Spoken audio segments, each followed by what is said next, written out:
All right, if you're in the back, I'll encourage you to come a little closer if you can. And we're going to open this morning this forum on Episcopal and Anglican identity. But I'm going to have you turn to a neighbor.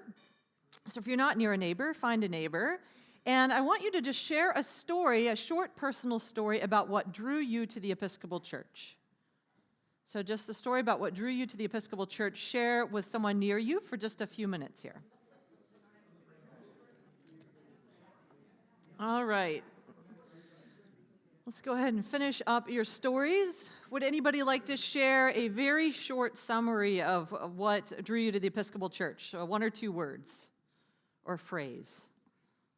Yeah, Clyde. Openness and inclusiveness. I'll just repeat rather than run around with a microphone. How about that? What else? Friends? Love it.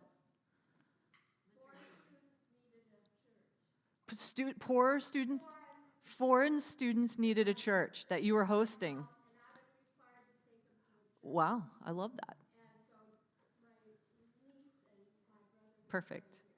So hosting an exchange student, a requirement was that they went to church. So here you go. And family that was here. What else? Jeannie, did you say something? Yes.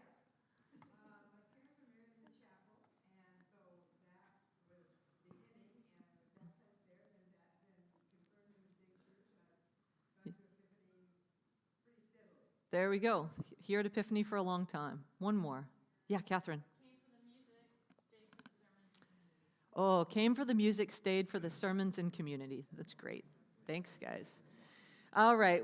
So today, kind of the big idea we're working with over this Sunday and next Sunday, is this is a 2-part forum, is that each Episcopal congregation, including us here at Epiphany, participates in some way in the unique values and culture of the Episcopal Church.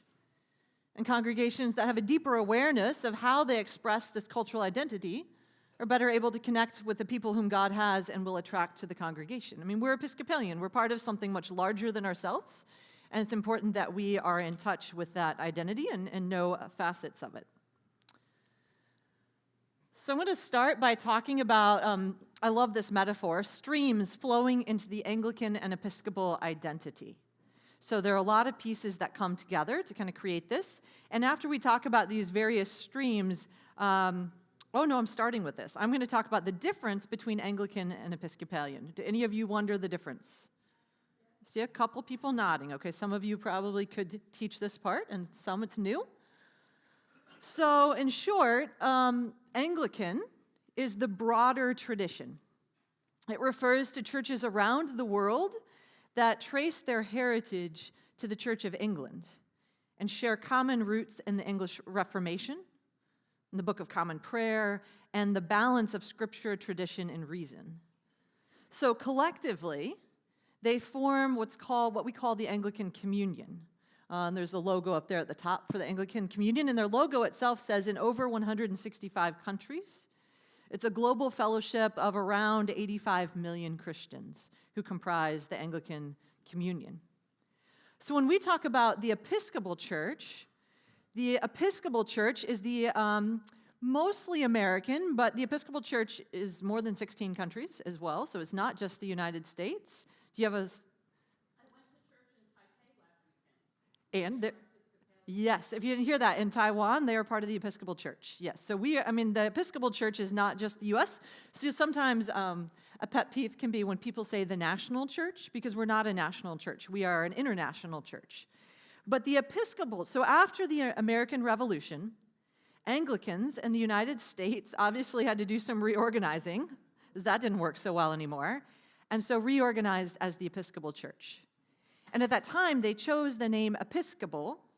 Does anybody know what the word Episcopal means? Mark? Bishops, that's right. It's from the Greek word episkopos, that means bishop. And they chose that to emphasize the continuation of the historic practice of being led by bishops, but also distinguishing themselves from the Church of England. So there was a distinction that was made there. So, if you follow me here, all Episcopalians are Anglicans, but not all Anglicans are Episcopalians. Does that make sense? Yeah. The Episcopal Church is one province of the Anglican Communion. So there are provinces throughout the Anglican Communion. So the Episcopal Church is a province alongside the Church of England is a province. The Anglican Church of Canada is a province. The Church of Nigeria, and there are 42 of these provinces that comprise the Anglican Church, the Anglican Communion. So Anglican, think worldwide family. Episcopal, this smaller branch. I feel like I need to set off to the side here and clarify what some of you may be wondering about, is what about the Anglicans that you hear about in the United States? Have any of you heard of Anglican churches within the U.S.? Yeah. So there are various reasons there are Anglicans. I think the one that's most notable or we're most familiar with are at various points in the Episcopal Church when there have been differences of opinion, and we'll get into this more, but there have been churches that have split off from the Episcopal Church, have said, we no longer want to be part of this. And largely, at least in my lifetime that I've been aware of, it has largely been around these churches not approving of the ordination of women or the inclusion, particularly in the clergy, of the LGBTQ community. And so you've had these splinter groups that are still feel very similar, but they have taken themselves out of alignment with the Episcopal Church and have a different structure. So that can be confusing sometimes when you've got this idea. I like to think of an umbrella of the Anglican Communion and all these provinces, and so then it's kind of a funny thing to have these Anglican churches. Is that helpful to explain some of that? Feel free to ask questions throughout, and I might be able to answer them. Yes?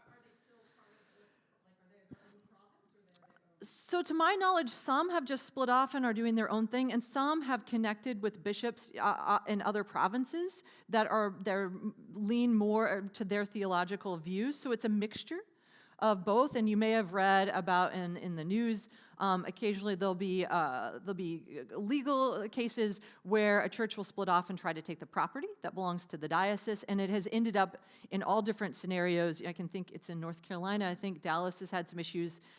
When I came to this diocese in 2006, there were 2 congregations that were kind of in the midst of all that. So it's a myriad of all different arrangements. It's a great question. Mark? Did I hear you say that all Episcopalians are Anglican? Yes. So meaning that we are Episcopalian, part of the Episcopal Church, and the Episcopal Church is part of the Anglican Communion. So we are part of that greater Anglican communion. The Anglicans I'm talking about that have splintered off, that's kind of a separate thing.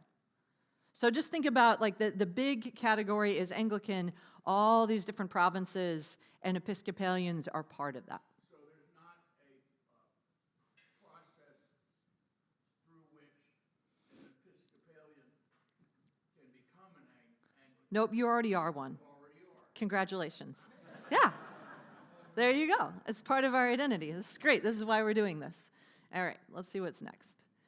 So I talked about the metaphor of these streams. So think about these different streams of influence throughout history coming in that are part of our identity. And I'm going to be talking throughout this as both Episcopalians and as Anglicans. So these things are true kind of the Anglican Communion in general. And a lot of things in the Episcopal Church are kind of in that gray area of a spectrum. It's not a binary. I love that.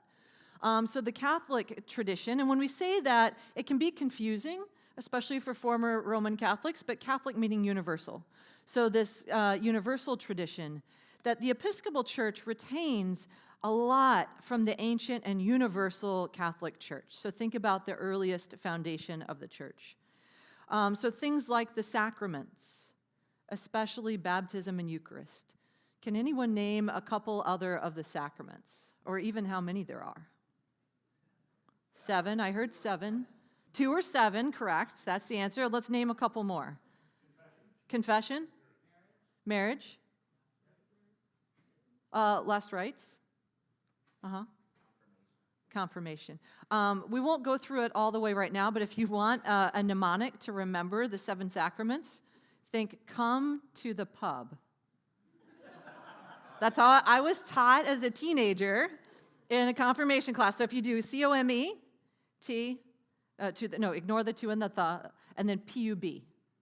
Should we go through it real quick? Let's do it. Okay. All right. C, so confirmation, someone said it. What's O? Ordination. M. Marriage. E. Eucharist. P. This is the one Episcopalians never know. Penance, confession, penance. Penance, what's U? Unction, and B? Baptism. If you learned nothing else this morning, you learned that. Come to the pub. There we go. The choir likes that, right? So the sacraments we bring from that tradition. Also, the apostolic succession of bishops. So the apostolic succession of bishops, meaning, I was explaining this in our catechumenate class the other day, that we believe that when the bishop lays hands on your head and confirms you, you can trace that back from that bishop to the bishops who ordained them, and we can trace it back to the apostles. So that is why Doit and I cannot do confirmations in this church, because it's the bishop. So it's that honoring of the importance of the bishop in our organization and the tracing that all the way back, the apostolic succession. There are some branches of Christianity that believe in that and others that don't.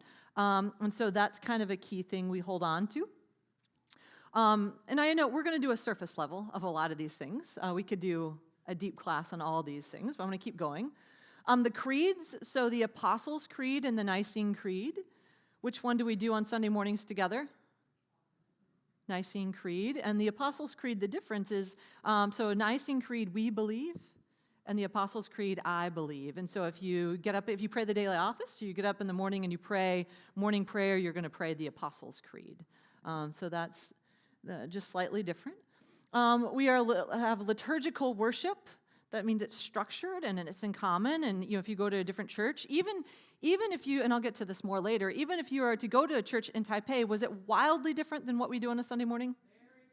Very similar. So that's part of that liturgical worship, with deep roots in this ancient Christian practice. It's good we scheduled 2 weeks for this, because it's going to take a while.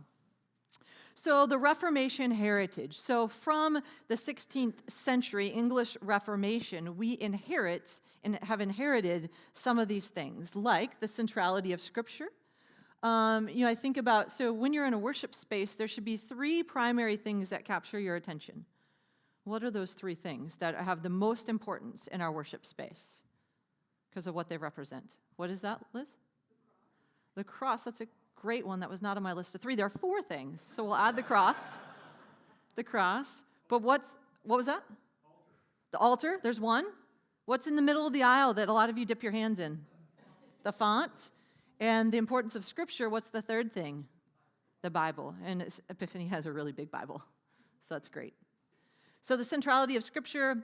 Worship in the vernacular, so a book of common prayers, something we all share and pray from. Dwight and I don't make up the prayers every week. That's not what we're doing. We're praying in common. Yes, Mark? Is there a particular version of the Bible that the Episcopal Yes. Church subscribes to? Translation, you mean a particular translation? Yep.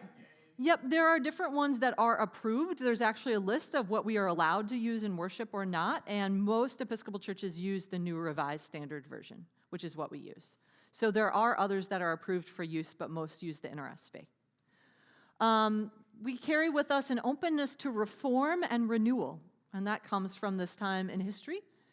And the 3-legged stool, which maybe you've heard of Scripture, that is Scripture, tradition, and reason, and this idea is often attributed to Richard Hooker from that time. So that's another piece that comes in.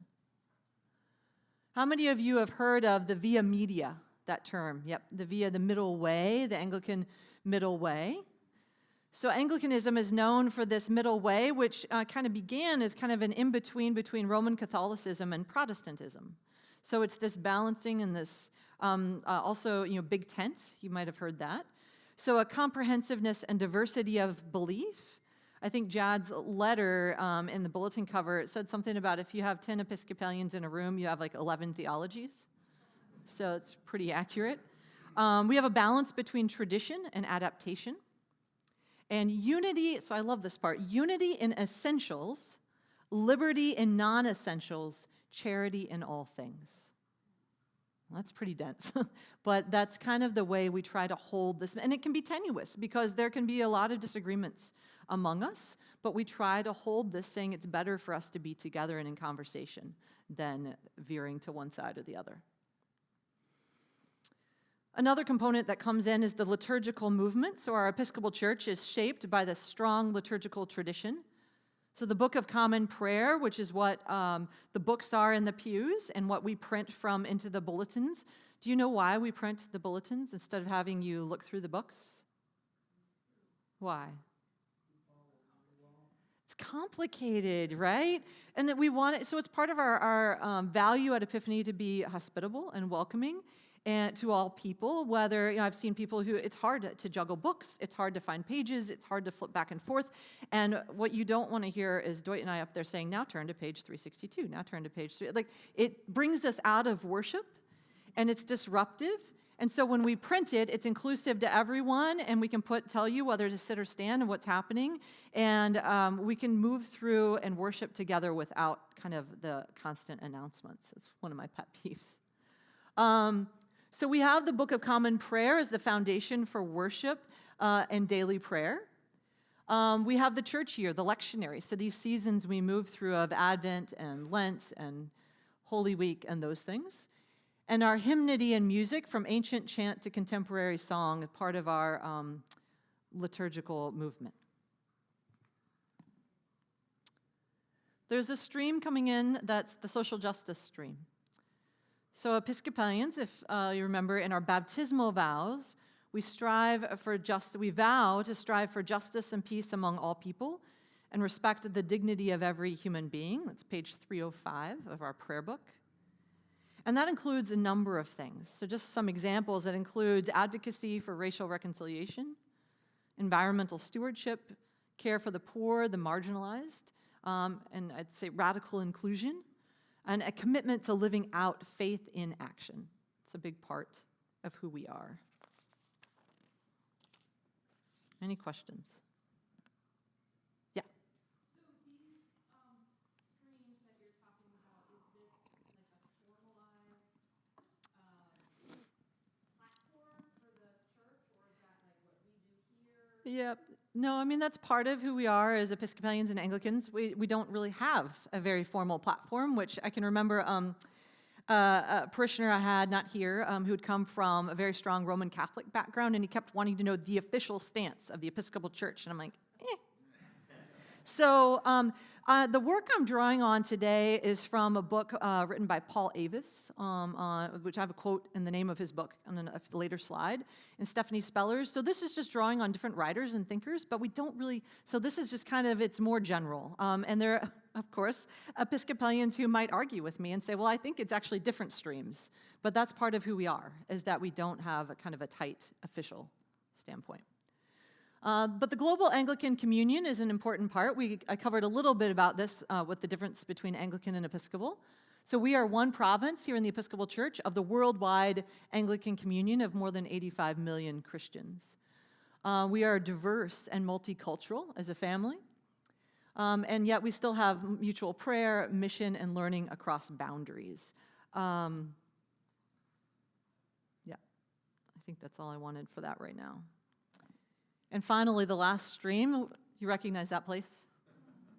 Yeah, it's us, the local community. So finally, each parish and diocese bring its own history, culture, and gifts to this kind of this river, this metaphorical river, making the Episcopal Church both universal and deeply local. So that's part of who we are. Do you think anything is missing? Have we missed any aspects that are important? You might think of something later. Do you think there's anything that we went through that we could get rid of and still have what we need? Or are they all really important parts of our identity? What do we think? Should we keep them all? Yeah, Barbie. I think it's always drawn me to the Episcopal Church is the intellectual aspect. Mm-hmm. Basically, I guess it comes out in the sermon and the focus of the parish. Yeah. So I like that Barbie's raising up the intellectual component of really you being encouraged to think. There are denominations where you're not encouraged to think. It's more, this is what's prescribed and this is what you believe. And here there's I like that one. It's a great one. Yeah. Marianne. Where are we in connection with other people of faith in the world, other faith traditions, other faith organizations? More ecumenical or interfaith? Is that what your question is? That's a huge topic and question, and I'm only going to defer it because I want to focus on Episcopal Anglican identity in this forum. But that's a great question, and there are a lot of things happening both with the Episcopal Church and I think more globally. So we'll put that aside. Maybe we'll get to it next week. Yep, Mark. You know, I hate the term, along with so many others, but for example, the Pope Mm-hmm. has come out very adamantly that he is completely and totally woke. And from you've just said that philosophically, religio-philosophically, the Episcopal Church is open and affirming. Mm-hmm. And therefore, we are completely woke. You know what, Mark? I'm not going to touch that one. I know, because I hate that. Yeah, Dwayne. I think this congregation specifically has a lot of outreach to the community. Mm-hmm. Non-Christian community writ large. A lot of outreach to the community, absolutely. So I'm going to go into the next. Oh, I should have gone to that slide for you. So the streams, yeah, here are all those different streams, if you can see it flowing in. These are just the things we just went through. So our goal today is to invite those of us in this room. I love the Episcopal Church, maybe you do too, but to explore and think about the best and most appropriate facets of our Episcopal identity. So this is something we're going to look at. So this is drawing on Stephanie Speller's, a little bit of her work and a book she's written. But I think what the Episcopal Church is, there's a conversation that is alive right now of acknowledging that we are rooted in this English culture, our history. And the Anglican Church has adapted to a variety of countries and cultures and time periods. I love the story we have from worshiping in Taipei last week. I spent a summer when I was in college in an Anglican diocese and in rural Uganda.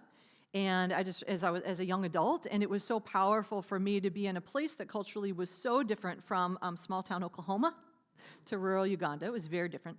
And at the same time, when I worshiped with them, it felt very familiar. And it was really interesting to see how the liturgy and all the pieces that felt so familiar had been adapted into those places with what they had and taken on some of the local customs. So that beautiful blending. And yet, I say, the adaptation often harmed cultures of people colonized by the British Empire. We know that. I mean, as we're looking back at history, I see how my kids who are in middle school and high school right now are learning about history in a very different way than even I did at their age, of acknowledging the harms done through colonization. And so the Church of England spread as the British Empire spread throughout the world. So kind of a wrestling with that. Also, Episcopal and Anglican leaders figured prominently in the history of oppression of people of color in the United States. That is part of, how many of you have done Sacred Ground, have been through those series of courses? A few of you, not a lot. And so that curriculum that's kind of still circulating and being done in parishes is helping work through some of that and acknowledge some of the deep harm done by the Episcopal Church. And some say that the Episcopal Church has been the ideal church home for an elite white culture that works against the kind of diverse and gospel-centered local communities of faith that we seek to foster. So there is this dichotomy and this part of our history that I think it's really important to acknowledge as part of where we've been. So this is the book by Paul Avis that a lot of this comes from, The Vocation of Anglicanism. And he writes in that book, the key to the Anglican tradition is that it attempts to hold together or to bind together aspects of the church that in some other traditions are allowed to drift apart or become polarized or remain seriously imbalanced between strong and weak elements. Anglicanism seeks to hold truths together in theology and practice in order that it may hold people together. So that's an important part of what we're trying to do.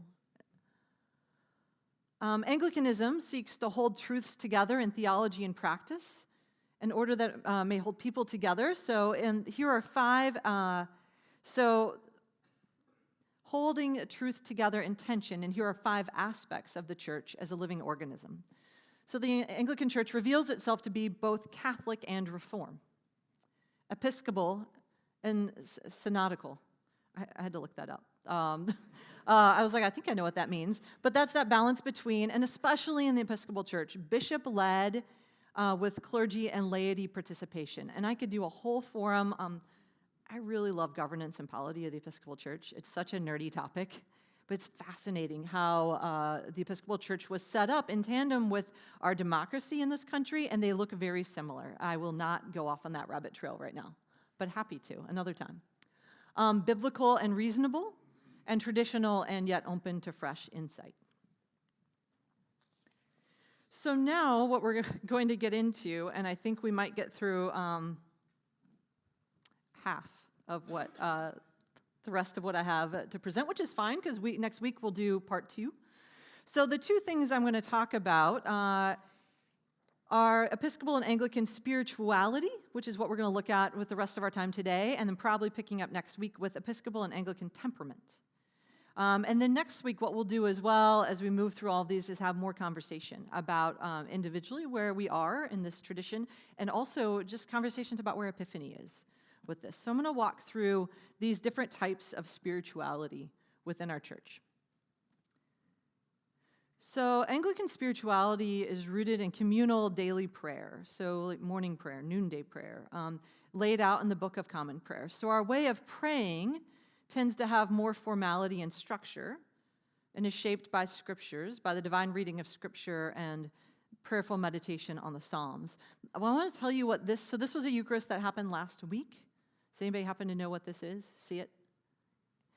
If you follow Episcopal News Service, this was in an article they published last week. So our House of Bishops, I'll try not to get too much into that rabbit trail, but our governance of the church, we have the House of Bishops, which includes all bishops in the Episcopal Church, and we have the House of Deputies, which is an elected position. You're elected to a 3-year term. Diane Carlisle is running for that from our diocese at this upcoming diocesan convention.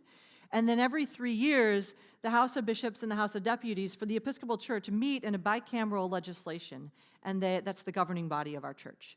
So the House of Bishops meets outside of that general convention every 3 years, and that's what this was taken at their meeting last week. They were in, why am I blanking on which country? Thank you so much, Clyde. I meant to write it. The Dominican Republic. So because the Dominican Republic is part of the Episcopal Church, and usually everything is very U.S.-centric, and so it was very intentional that meeting was held in the Dominican Republic, and so this has people from the Diocese of the Dominican Republic, as well as all of the bishops in the Episcopal Church worshiping together. So I thought it was just a great photo. These are deacons right here. These are people from that home diocese. So they hosted this Eucharist, and lots of people traveled to be there. So it was a pretty neat gathering. Yeah. The Book of Common Prayer does. Now, is that amended periodically or annually? Oh, that's another. I could do a whole forum on that. The Book of Common Prayer that we have right now, I'll do the short answer, was approved in the 70s. It was revised. There was a 1928 prayer book that some of you probably remember from childhood, and then the 1970, whatever it ended up being. Right now, we have not been able to agree enough to revise it further. So, and what we have done is approved other liturgies, so enriching our worship. There are other liturgical resources outside of the Book of Common Prayer that we've agreed upon that churches can use. The example that you could experience most easily here at Epiphany is the 4 p.m. Come As You Are service. Right here in this space, we move this altar over, and we tend to use the enriching our worship, so some of the more contemporary prayers. So that's a very short answer, but we're still using the prayer book from 50-some years ago. I'm not sure we're ever going to agree enough to revise it. I'd put money on not. Communal. So for Anglicans, communal prayer comes before and shapes personal prayer. Prayer is seen as an activity that connects us to God and to each other and includes the living and the dead. Communal prayer is part of our daily, weekly, and annual rhythms, and it surrounds and informs community gatherings and meetings in which decisions are made. So I found this photo that I just love. Epiphany is really good at praying with each other. Maybe some of you are in that picture. Maybe. Pastoral. This photo was taken at the women's retreat on Hood Canal last winter, spring. So you'll see some familiar faces there. Pastoral, Anglicans tend to see their relationship to God as lived out and measured by their relationships to their true selves, other people in the natural world. And so I thought this was great because here's a group of women from our church out in nature relating to God and to one another and to nature. If you've not attended the men's retreat or the women's retreat, I strongly encourage it. It's wonderful. The men's retreat is actually happening in 2 weekends, and you can still sign up kind of through middle of this week, and we still have spots available. And the women's retreat will be coming up, but these are great. So pastoral. I wanted to find a photo of baptism, so this does not look familiar to you. This is St. John's, Essex, Connecticut, where I was before coming back to Epiphany, and there is a baptism. So sacramental. We see the world itself as sacramental, that is capable of mediating the grace of God. Anglicans also emphasize the 2 primary sacraments of baptism and Eucharist, as well as the other ones that we named with our acronym. What's your acronym to remember? Come to the pub. I love it. So you've got it. There's baptism. Incarnational. If you can't tell what that is, this is, I did a Eucharist, this is in Connecticut, outside, and part of the prayers of the people, we invited all the children to go and find things from nature in the space where we were and bring them back and put their offering on the altar. And I just loved the photo that came with the leaves and the flowers and then the bread and the wine. So that was our Eucharist that day. So incarnational. Anglicans emphasize the incarnation, God's entry into human life and history. Accordingly, Anglicans have an earthy spirituality that affirms the goodness of life and the created world and believes that the extraordinary is to be found in the ordinary. I love that, the extraordinary to be found in the ordinary. And mystical. It's the last of the Episcopal Anglican spirituality. Mystical is Anglicans experience union with God as happening over time, bit by bit, through a journey aided by spiritual discipline and prayer. And such a belief is consistent with the description of spiritual progress found in the mystics. So those are our different types of Anglican spirituality. And I'm actually going to go back. Why don't you turn to a neighbor just for a few minutes here, as we're almost to the end, and look at these different ones we've gone through. And what I want you to reflect on before we close, and we'll have time for some questions, but which of these that we've gone through resonates most deeply with you? What do you most enjoy about our tradition? And are any of them a surprise to you? Are there any that you did not expect to see? Can you not hear, Mark? Oh, yeah, I can absolutely read them. So liturgical and biblical, communal, pastoral, sacramental, incarnational, and mystical.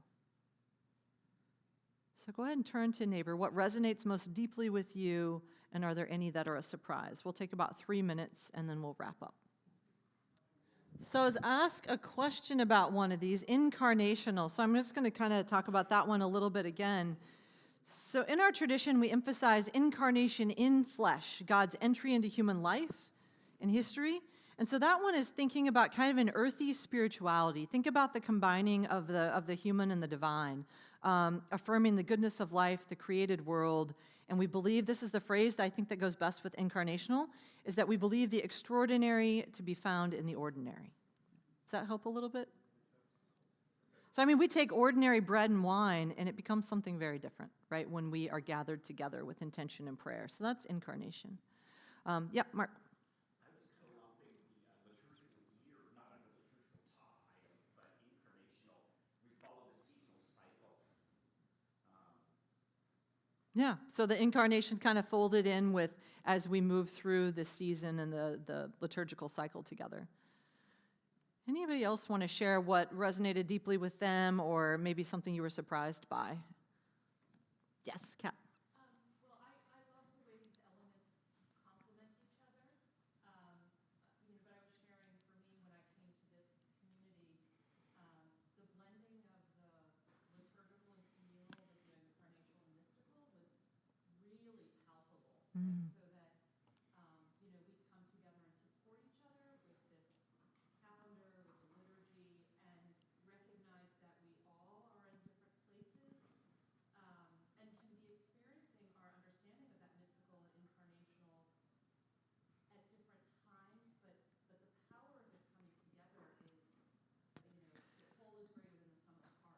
Great. And, it makes this concept of the Holy Spirit, which I've also always very felt communal instead of, just like individual and weird. I love that. Yeah. Could everybody hear that? Yes. Mostly. Okay. That's great. We have time for maybe one more comment. Anybody else have a comment? Something that surprised them or that resonated deeply from these?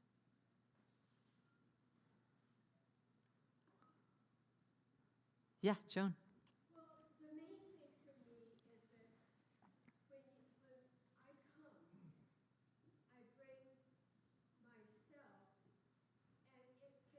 to anything that might touch me Mm-hmm. that day. Mm-hmm. And it's not a matter, when I first came to Episcopal Church, I went through the routine in my head, always but now it's different. Yeah. And I find myself open Mm-hmm. to what might come from God. Thank you. I love that. If you didn't quite hear that up here, the openness, Joan speaking about coming with an openness for whatever God's going to bring. Yeah, and I think there's something about the pattern and the familiarity that allows for some of the openness, because you're not wondering what's going to happen next, who's going to say what next. Like there's a container. I think allows us to be more open. Thank you for coming today. Let me tell you what we're going to do next week. Next week, I'll maybe, depending on if we have a lot of different people here, do a quick review of these again so we remember them. And then we're going to go through about 10 facets that are called Anglican and Episcopal temperament. And then what we're going to do with those is have kind of more conversation about our temperament as Episcopalians, and where we are kind of individually, and then where we think Epiphany leans or has strengths, and we'll do more with it next week. So I hope you can come back or encourage others to come back with you for next week. People can certainly come if they missed today, and it'll be all right. So thank you so much for being here.